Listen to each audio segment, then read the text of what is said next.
শুধু দর্শক, মোহাম্মদ মিজান এই ভদ্রলোক সুদূর চট্টগ্রাম থেকে এসেছেন, জাতীয় প্রেস ক্লাবের সাংবাদিকদের শরণাপন্ন হয়েছেন এবং উনি মাননীয় প্রধানমন্ত্রী জনাব তারেক রহমানের সঙ্গে দেখা করতে চান। ওনার কিছু দাবি আছে, সেগুলোও সাংবাদিকদের মাধ্যমে উনি তুলে ধরতে চান। মিজান সাহেব, আপনি আপনার নাম পরিচয় দিয়ে ঠিকানা দিয়ে আপনার ঘটনাগুলো বলুন, কি চান আপনি? আসসালামু আলাইকুম প্রিয় সম্মানিত দেশবাসী। আমার জন্মস্থান বাড়ি বোলাত, লালমন থানা। আমার বাড়ির নাম শহীদ আলাদার বাড়ি। আমি পেশাগত আমাদের জন্মস্থান থেকে আমরা বিএনপি সমর্থন করছি এবং আমলিক পেচিস সরকার সৈন্যাচারী থাকা অবস্থায় আমার বাবা চাচাকে মার্ডার মামলা জড়িয়ে দেওয়ার পরে এবং বিভিন্ন মামলা অত্যাচারে আমরা হয়রানি হতে থাকি। এক পর্যায়ে বাবা, মা, চাচা, বড় ভাই তাদের হয়রানি অত্যাচারে স্ট্রোক করে মারা যায়।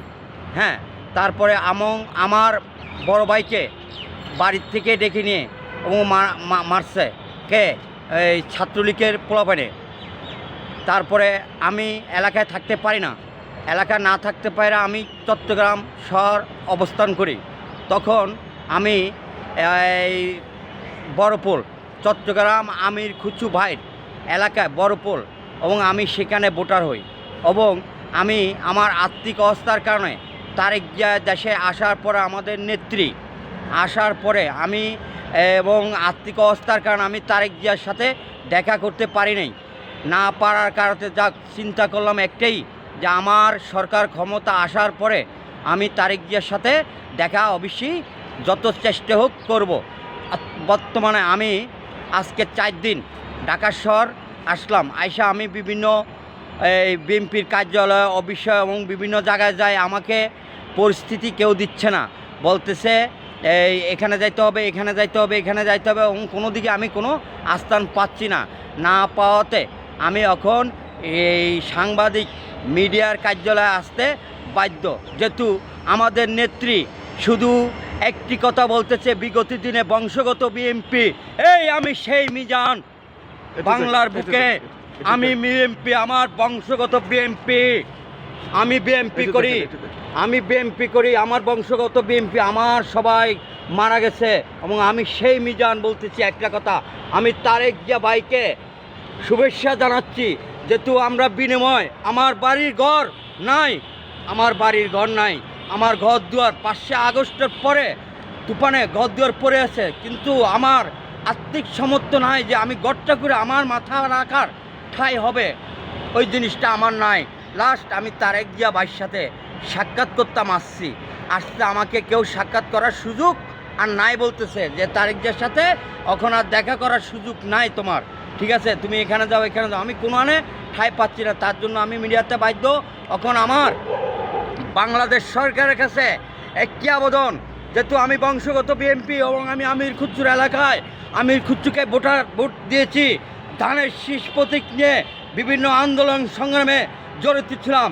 থাকা অবস্থায় আমি আন্দোলন সংগ্রামে যখন জড়িত ছিলাম, তখন আমি পুলিশের তাড়া খেয়ে নালাতে আমি পড়ে যাওয়ার পরে সেখানে তালিকায় আমার নাম ওঠে নাই, যেহেতু আমি আর্থিক অবস্থার কারণে, এবং আমি আমার একটা ছেলে একটা মেয়ে, এবং আমি ঘর সংসার চালাইতে যে কি পেট চাবো না পিঠ চাবো, এই জন্য আমি কর্ম নিয়ে পড়েছিলাম। যেহেতু আমি কোনো সন্ত্রাসী দল করি না, আমি দলগতই রাজনীতি করি, বিএনপি, যেহেতু আমাদের জাতীয় পার্টি বিএনপি, এটা কোনো সন্ত্রাসী দল নয়। এটা আমাদের সরকার আমাদের আদেশ করেছে অক্ষণও যে কোনো সন্ত্রাসকে দলে প্রশ্রয় দিব না। আমি সন্ত্রাসী দল করি না। আপনার অ্যাক্সিডেন্টে কোন পা ভেঙেছে সেই ছবি আছে এখানে? হ্যাঁ আছে, দেখি। ও, এই পাটা ভেঙে গেছে? হ্যাঁ, আমার এই পাটা ভেঙে গেছে এবং পায়ের সমস্যা। আপনি সাহায্য চাচ্ছেন এখন? হ্যাঁ, জনাব তারেক রহমানের কাছে। তারেক রহমানের কাছে একটি সাহায্য চাচ্ছি। আমার নেত্রী হলো আমার নেত্রী বেগম খালেদা জিয়া এবং তারেক জিয়া। তারপর আমার দেশের মন্ত্রী হলো ভোলা লালমন হাবিজ উদ্দিন। তারপরে বর্তমানে হাবিজ উদ্দিন আমাদের কোনো খোঁজখবর, যেহেতু ও নিজ এলাকায় ঢুকতে পারে নাই নুননবী শাওনের অত্যাচারে, তখন আমরা বাড়িঘর থেকে বের হয়ে যাই। আমি চট্টগ্রাম থাকার পরে সেখানে আমি খুচি এলাকার ভোটার হই। ভোটার হওয়ার পরে সেখানে বিএনপির আন্দোলন ডাক্তার শাহাদাতের নেতৃত্বে বিভিন্ন আন্দোলন সংগ্রামে আমি জড়িত থাকার পরে আমি পুলিশের তাড়া খেয়ে নালাতে পড়ে আমার এই বাম ঠ্যাঙে আমি আঘাত খাই, কিন্তু কেউ আমাকে 10 টাকা দিয়ে সাহায্য করে নাই। ঠিক আছে, তারপরে আমাদের নেত্রী যখন দেশে হওয়ার পরে তারেক জিয়া ভাই চট্টগ্রাম প্রোগ্রাম মারে অনুষ্ঠান করে মিটিং, আমি সেখানে উপস্থিত হই, কিন্তু কোনো নেতার পিছে আমি হাঁটি নাই।